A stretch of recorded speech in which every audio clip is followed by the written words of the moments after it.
Bueno, es una alegría y gracias también por la oportunidad de poder estar aquí compartiendo. No me entretengo más, tengo aquí un PowerPoint, Pescadores en Paro, y os animo a que me acompañéis en la lectura de la palabra en Mateo capítulo 4, versículos del 18 al 22. Estupendo. Ahí lo tenéis, no sé si lo veis, pero iba Jesús paseando por la orilla, Mateo 4, versículo 18. Y iba Jesús paseando por la orilla del lago de Galilea cuando vio a dos hermanos, Simón, también llamado Pedro, y a su hermano Andrés, eran pescadores, y estaban echando la red en el lago. Jesús les dijo, venid conmigo, atención a este versículo, venid conmigo y os haré pescadores de hombres. Ellos dejaron de inmediato sus redes y se fueron con él. Más adelante vio a otros dos hermanos, Santiago y Juan, los hijos de Zebedeo, que estaban en la barca con su padre, reparando las redes. Los llamó y ellos, dejando enseguida la barca y a su padre, lo siguieron. Creo que conocemos todos este pasaje, es interesante. Y creo que a veces tenemos la mala costumbre de leer la Biblia como si fuera un cuento, ¿verdad? Cogemos y nos ponemos a imaginarnos a ese Jesús llegando, a ese Jesús diciéndole, venid conmigo y os haré pescadores de hombres, y nos montamos una película en la cabeza, que está muy bien, y está bien que demos rienda suelta a nuestra imaginación, pero parece que esto no va con nosotros. Parece que esto es un llamado que Jesús hace a unos discípulos y no tiene nada que ver con nosotros. Y hoy, en este tiempo, en esta predicación, estoy convencido de que Dios tiene algo para ti. Y quiero que cuando leas estos versículos, hoy y durante el resto de tu vida, no solo pienses en Juan o en Pedro, sino que pienses en tu vida. Y hoy Jesús está haciendo una invitación a tu corazón para ser pescadores de hombres. Yo me preguntaba cuando leía este pasaje, ¿por qué Jesús elige a pescadores? Y quiero decirte que en realidad no tiene que ver con la profesión, sino con el corazón. No sé si me has entendido, pero yo decía, ¿y por qué no eligió a carpinteros, no? A lo mejor se llevaba hasta mejor con ellos. No tiene que ver con la profesión, sino con el corazón. Y estas personas, tanto Pedro como Juan, estaban desarrollando durante sus vidas el ser humilde, el ser piedras brutas sobre las que se puede trabajar. Unas personas que deseaban imitar a su maestro. Y lo que creo que tenemos mal en nuestra cabeza, un concepto erróneo del cristianismo, es que pensamos que para que Dios nos llame a algo, necesitamos ser los mejores. Para que Dios nos llame a algo tenemos que tener grandes conocimientos, grandes experiencias y tener el mejor currículum del mundo. Lo impresionante de esta historia es que Jesús no elige a los mejores. Jesús elige a los disponibles. Y ellos dicen sí. Ellos dicen que lo dejan todo, y ahora me pararé un poco más adelante, y deciden seguir a Jesús. Y es interesante porque en realidad esta expresión de os haré pescadores de hombres me demuestra algo. Y es que Jesús lo que le está diciendo a ellos, le podría haber dicho cualquier otra cosa, sin embargo le dice, vais a ser pescadores de hombres. Y esto significa que vuestra vida no va a cambiar mucho porque vais a seguir haciendo la misma función, pero el enfoque es totalmente diferente. El enfoque está ahora en el reino de Dios. Y mira, creo que cuando en las iglesias, y eso lo podrán confirmar los pastores, los que son líderes, una de las mayores preguntas que tienen las personas es ¿cuál es mi llamado? Años y años y años buscando un llamado. Se buscan y se escriben y se predican miles de predicaciones o libros sobre el tema. Y cuando me voy a Marcos 16:15, dice, vayan por todo el mundo y anuncien las buenas nuevas a toda criatura. A veces pensamos que un llamado es irse a una tribu a predicar a África. A veces pensamos que un llamado es dejarlo todo e irnos a un país oriental a predicar el Evangelio. Cuando quizás Dios nos está llamando a algo más sencillo y es a empezar a impactar por tu realidad, por tu círculo cercano. Vale. Hace poco se casó mi hermano, muchos de los que estamos aquí estuvimos en esa boda, y me resulta curioso porque cuando terminé de compartir, mi hermano quería, los novios, Nora y mi hermano, querían que yo compartiese algo, y yo compartí, prediqué un poco sobre el Evangelio, algo súper básico, pero para las personas que no eran creyentes, y cuando termina la ceremonia, se me acerca una chica y me dice: me ha encantado tu TED Talk. No sé si sabéis lo que es esto, pero os lo explico. Las TED Talk son charlas que se van dando por hoteles, por diferentes sitios del mundo, que son charlas motivacionales. Suelen ser grandes personas, grandes empresarios, grandes psicólogos, grandes médicos, que van por ahí dando grandes charlas. Yo cuando me dijo eso, me quedé un poco pues no se ha enterado de mucho. Pero mi pregunta era: ¿cuál es la diferencia entre una TED Talk y lo que estoy haciendo yo hoy aquí? ¿Cuál es la diferencia entre las conferencias nacionales de la Iglesia de Cristo y una conferencia de los directivos de Airbus en el Meliá de Sevilla? Allí está mi padre, saludo desde aquí. ¿Cuál es la diferencia? La diferencia, escúchame bien, está en el Espíritu Santo. Recuerdo a Itiel Arroyo contando una experiencia similar y él decía: yo terminé de predicar, se me acercó una persona y me dijo: tú puedes ser un gran vendedor, yo te quiero en mi empresa y vas a ganar miles de euros si te vienes conmigo. Y él se hacía la misma pregunta: ¿cuál es la diferencia entre yo y un vendedor? Yo quiero decirte algo: un vendedor va a cubrir tus necesidades temporalmente, el Espíritu Santo las va a satisfacer eternamente. Un vendedor va a suplir tu problema durante un instante. El Espíritu Santo va a cubrir tu vida, te va a rodear y te va a llevar a lugares que nadie ha visto. Y creemos en eso. Pregúntate, ¿cuál es la diferencia? ¿Cuál es la diferencia entre lo que yo estoy haciendo con mi vida y lo que aquel de fuera está haciendo con la suya?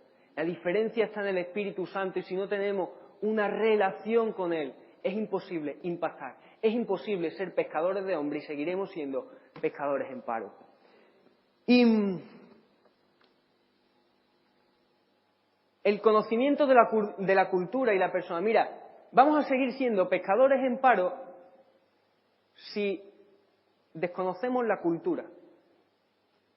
¿Qué quiero decirte con esto? A veces los cristianos nos aislamos de todo lo que tenga que ver con el ámbito social. No queremos ver las noticias, no queremos leer los periódicos, no queremos estar a la última en el sentido de noticias, de novedades, de lo que está ocurriendo en el mundo. Sin embargo, si no estamos inmersos, entiende la palabra, como ahora vamos a leer, es imposible poder compartir el Evangelio de una manera eficaz. Uno de los mayores mensajes evangelísticos que encontramos en la Biblia está en Hechos capítulo 17. Es Pablo predicando a los atenienses. Versículos 22 y 23, leo. Pablo, erguido en el centro del Areópago, tomó la palabra y se expresó así: atenienses, resulta a todas luces evidentes que sois muy religiosos. Lo prueba el hecho de que mientras deambulaba por la ciudad contemplando vuestros monumentos sagrados, he encontrado un altar con esta inscripción: al Dios desconocido, pues al que vosotros adoráis sin conocerlo, a ese os vengo a anunciar. Y después de eso, si queréis leerlo, es muy interesante porque presenta a Jesús. Y creo que a veces nos olvidamos de la persona. Y está bien predicar y está bien sabernos muchos versículos de memoria y utilizar palabras altas y profundas y eclesiásticas. Todo eso está muy bien, pero a veces cogemos una persona y empezamos a machacarla, y un versículo y otro, y el Cordero de Dios y el sumo sacerdote, empezamos a envolverla, y lo único que le hace falta a esa persona es preguntarle: ¿cómo está? Y cuando descubres la necesidad del corazón de esa persona, es cuando puedes presentarla a Jesús. Cuando tú me dices que estás pasando por una depresión, cuando tú me dices que no puedes con tu vida, cuando tú me dices que no puedes con tu matrimonio, es cuando te voy a presentar a Jesús. Porque yo me veo a un Jesús que cuando está con la mujer en el pozo, la mujer samaritana, Jesús, antes de presentarse como Mesías, va a la profundidad del corazón de esa mujer. Y lo que nos falta muchas veces en las iglesias es poder abrir los corazones, es poder profundizar. Y desde ahí llegará la sanidad a tu vida. Hermanos, no seamos pescadores en paro, seamos pescadores de hombres envueltos del Espíritu Santo.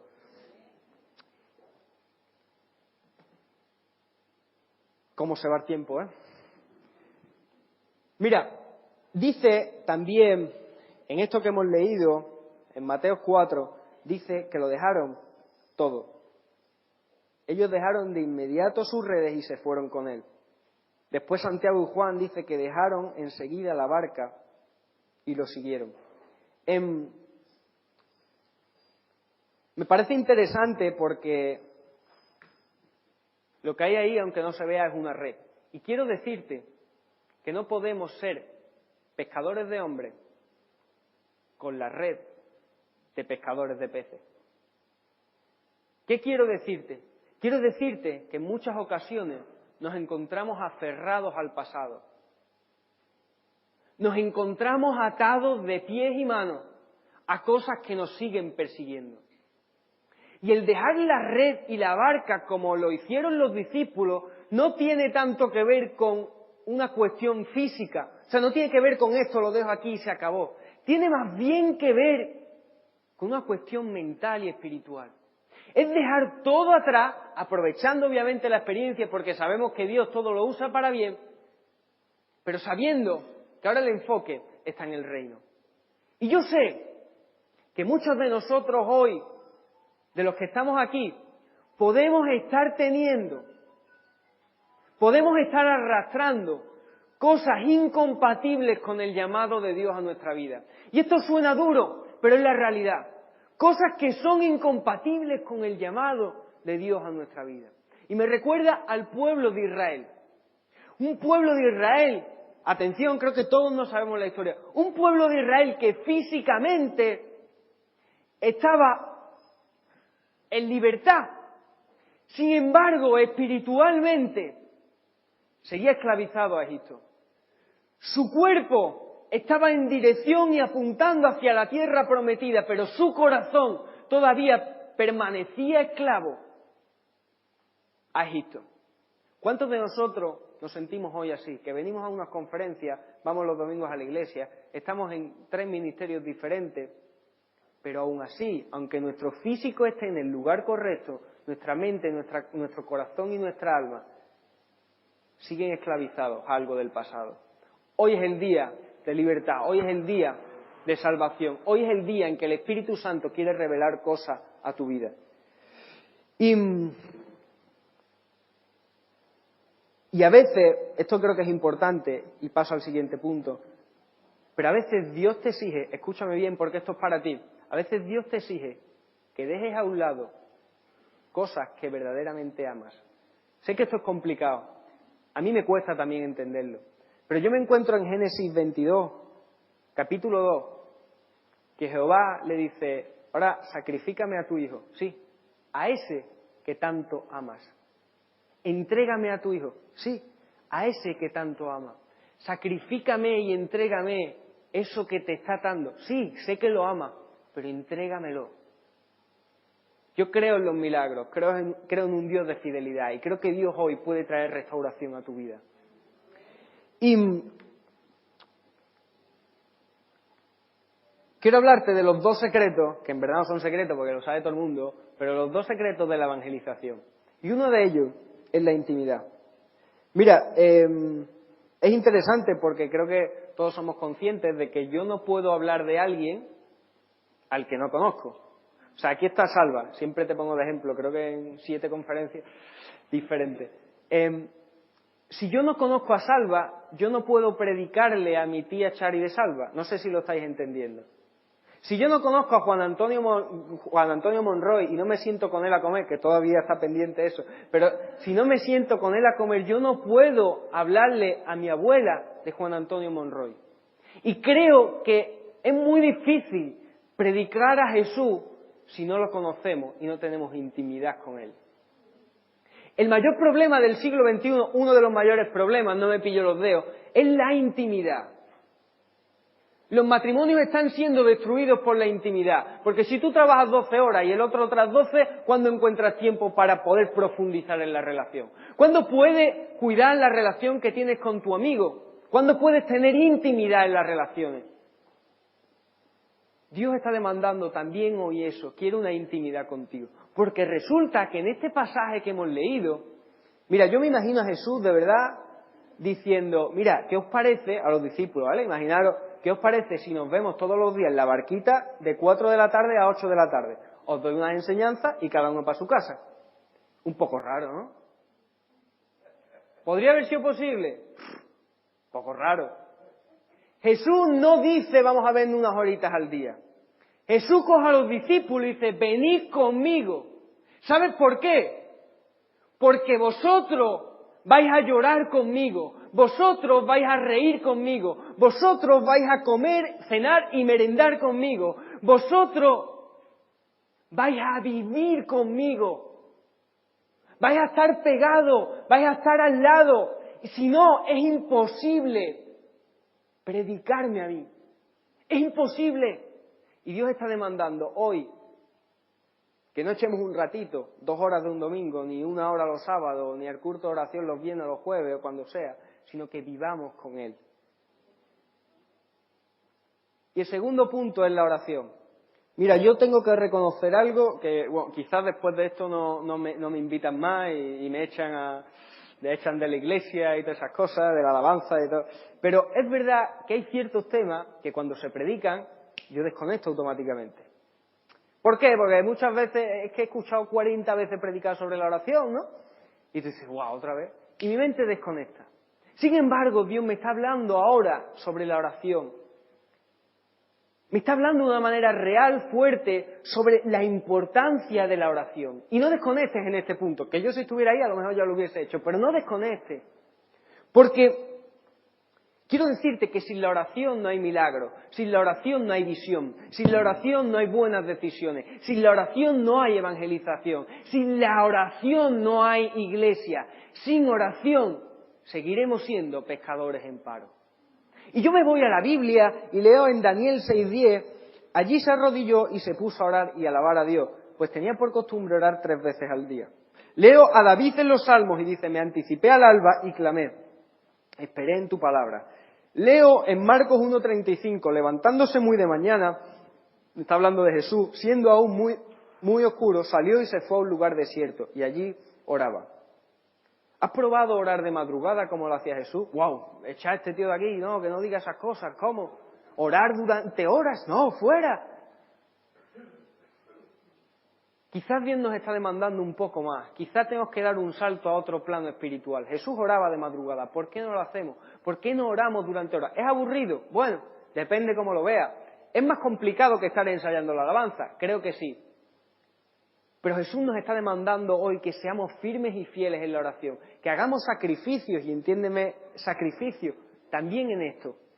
Y mira, tengo que confesar que hay muchos libros cristianos, muchos muy buenos, pero hay uno al que le tengo especial cariño. Y es uno que te narra sobre las biografías de los diferentes evangelistas y personas de impacto durante la historia de la Iglesia. ¿Y sabéis cuál es el secreto de todos ellos? ¿Sabéis que todos impactaron en la sociedad? Ahora vamos a ver 4 ejemplos. Todos impactaron en la sociedad, hicieron cosas increíbles de reino, en el enfoque de reino. ¿Y sabéis cuál fue su secreto? Ahí hay una pista, la oración. Mira, Savonarola fue un precursor de la Reforma, de 1452 a 1498. Este hombre nació en Florencia, Italia. Bueno, no nació allí, se desarrolló allí. No sé si nació allí, la verdad que me falta ese dato. Pero bueno, se busca en Wikipedia y ya está. Pero este hombre en Florencia impactó de una manera increíble. Mira, la gente empezó a tirar y a quemar los libros mundanos para leer los sermones de este hombre. La gente dejó de cantar las canciones mundanas para cantar himnos del Señor. Los niños de Florencia comenzaron a pedir las máscaras carnavalescas a la gente y otros objetos banales para ir a la plaza de Florencia a hacer una pirámide de 20 metros y quemarla. ¡Wow! Nos suena a película. Esto es real. Es un hombre que impactó. En este hombre dice que mientras predicaba sus sermones se escuchaban llanto mientras predicaba. No estoy diciendo que os tengáis que poner a llorar aquí ni nada de eso, pero había quebrantamiento. Este hombre tenía poder del Espíritu Santo. ¿Y sabéis cuál fue su secreto? Pasaba noches y noches y noches y noches orando. Este hombre incluso recibió profecía de que moriría el Papa Lorenzo y el rey de Nápoles al año siguiente, y así sucedió. Lutero, todos lo conocemos, ¿verdad? No voy a hacer aquí toda la biografía de él, pero él se tuvo que enfrentar al curso de la dieta de Worms ante Carlos V, después de la publicación de las tesis. Este hombre se tenía que enfrentar a una de las asambleas religiosas más difíciles de toda la historia. Y mira, yo la realidad es que si la noche de antes yo me la imagino y digo, bueno, yo dormiría por lo menos 9 o 10 horas, para estar fresquito al día siguiente, ¿no? En mi mente. Lutero se pasó toda la noche orando, orando, orando. Y dice que cuando llegó allí, él ya había ganado la batalla espiritual.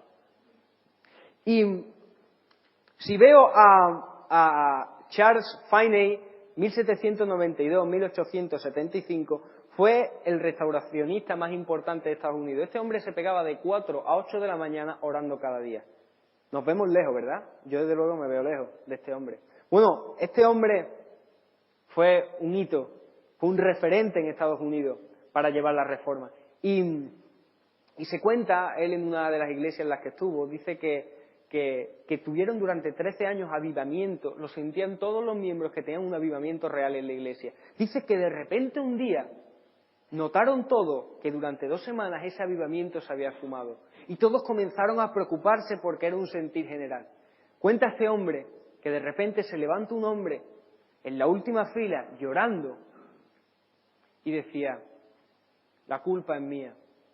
Llevo durante 13 años orando cada sábado por la noche por un avivamiento. Y hace 2 sábados dejé de orar porque creía que ya no era necesario.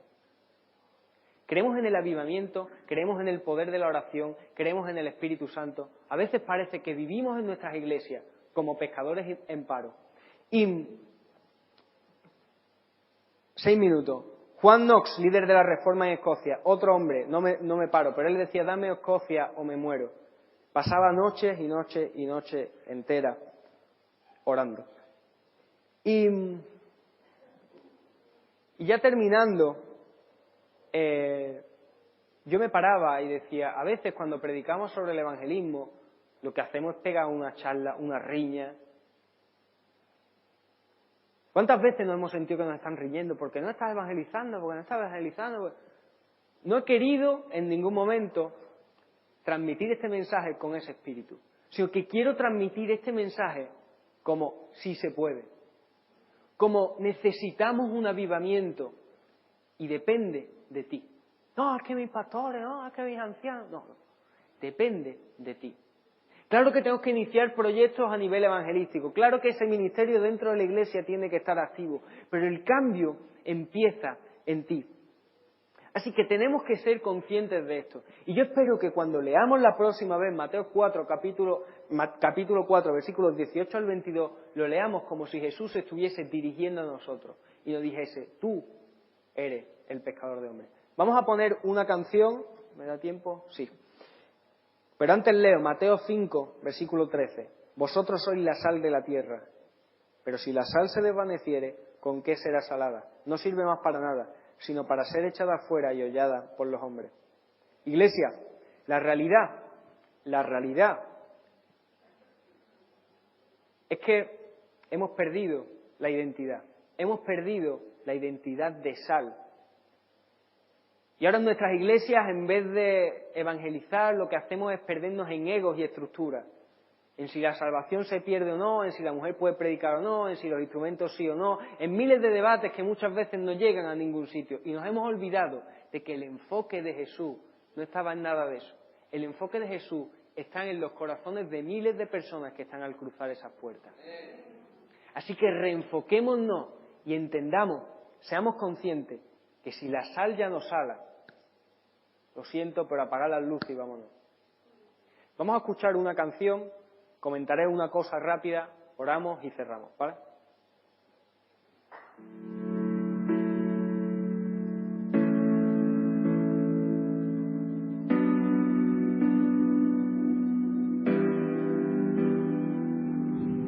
Tengo una Biblia que no habla, un crucifijo que nos salva, una fe que se cansó de las montañas. Tengo oraciones sin sujeto y he predicado tantas veces en el valle de los huesos secos. Tengo noticias sin oyentes. Tengo pacientes esperando el milagro de los peces, pero tengo la red averiada y el vino es vinagre y el pan no sabe a nada. Tengo una sal que ya no sala, una iglesia que no sale, una luz bajo la mesa y una virgen despistada, la levadura en la nevera, mi armadura oxidada. Tengo oro y tengo plata, pero el cojo ya no baila, pero el cojo ya no baila.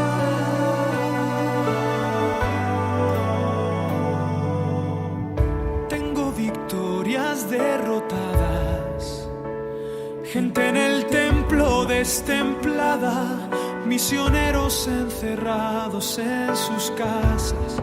Tengo la ofrenda en el banco, las promesas caducadas. El maná está congelado, no hay calor en la palabra. Está de fiesta el atalaya con el buen samaritano. Ya no sufren como hermanos, son cristianos sin agallas. Tengo una sal que ya no sala, una iglesia que no sale, una luz bajo la mesa y una virgen despistada, la levadura en la nevera, mi armadura oxidada. Tengo oro y tengo plata, pero el cojo ya no baila. Te rogamos, Señor, te pedimos, Señor, desde nuestro corazón, que queremos ser sal que sale, Señor. Queremos que nuestras iglesias sean puertas abiertas hacia el cielo. Queremos que nuestras vidas se llenen de propósito, de visión, de bendición y que sean puertas hacia el cielo para otras personas. Estamos cansados, Señor, de ser pescadores en paro. Queremos ser pescadores de hombres. Queremos tener tu enfoque, queremos tener tu visión. Queremos que tú llenes de bendición a las iglesias de Cristo, Señor.